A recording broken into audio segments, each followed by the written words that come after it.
Cristiano sur ses terres, 7 buts à 1. Nous allons parler des plus grandes humiliations du football. L'une des humiliations les plus marquantes fut ce fameux Allemagne-Brésil demi-finale de la Coupe du Monde 2014 qui voit les Allemands s'imposer sur le score de 7 buts à 1. En outre, le meneur de jeu bavarois Thomas Müller ouvre la cadence, un double de Kroos, un but de Sami Khedira, de Miroslav Klose qui devient par le coup le meilleur buteur de l'histoire de la Coupe du Monde. Un record donc et de Kylian Mbappé s'approche, un doublé d'André Schürrle en fin de match et un but d'Oscar pour réduire le score. Ce match est une honte pour les Brésiliens, en plus qui étaient à domicile et qui se devaient de faire un résultat coûte que coûte face aux Allemands. Une humiliation dans tous les sens du terme, dans le jeu, dans les frappes.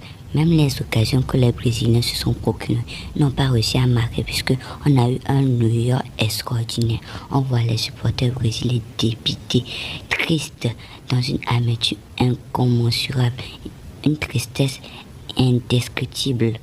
On les voit tellement tristes. On ne peut pas avoir les adjectifs pour qualifier une telle humiliation. En plus à domicile, alors qu'ils partaient comme l'un des plus grands favoris de la compétition. Une phase de poule qui a été très bien manœuvrée, alors qu'il y avait de très belles équipes. Et les Brésiliens ont perdu le fil face à l'Allemagne.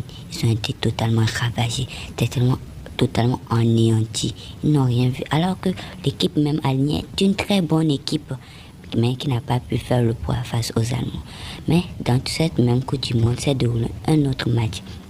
Le remake de la finale de la Coupe 2010 qui opposait les Pays-Bas d'Arjen Robben de Van Persie à l'Espagne d'Iker Casillas et de Sergio Ramos.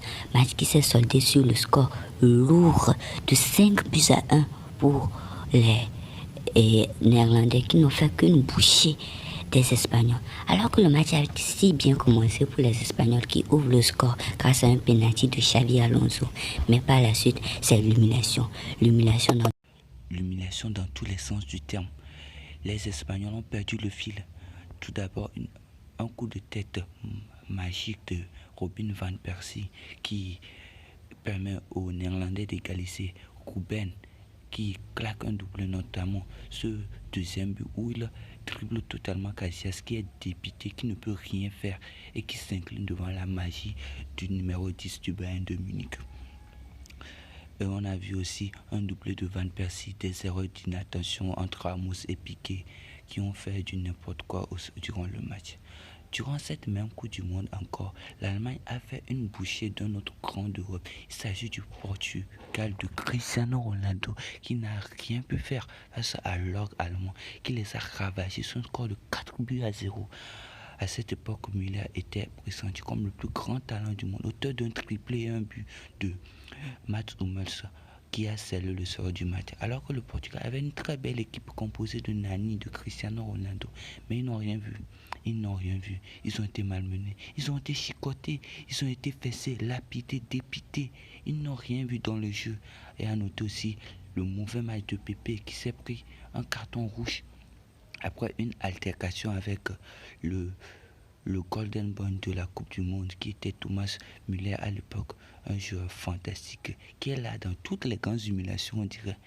Et récemment lors de la Coupe d'Afrique des Nations, on voit la Côte d'Ivoire de Sékou Fofana, de Franck Kessié, de Sébastien Haller même s'il n'a pas joué, d'Ibrahim Sangaré, de Willy Bolly qui a été massacré par la Guinée équatoriale, qui a des joueurs qui sont dans des divisions inférieures, 4e division, 3e division Espagne, on ne peut même pas qualifier leur niveau de excellent pour ce qui est de leur championnat, puisqu'ils ne sont même pas la plupart titulaires dans les équipes dans lesquelles ils sont, mais qui a mis une leçon de football, une correction, une humiliation à domicile aux Ivoiriens qui n'ont rien proposé dans le jeu. On voit une équipe fragile mentalement.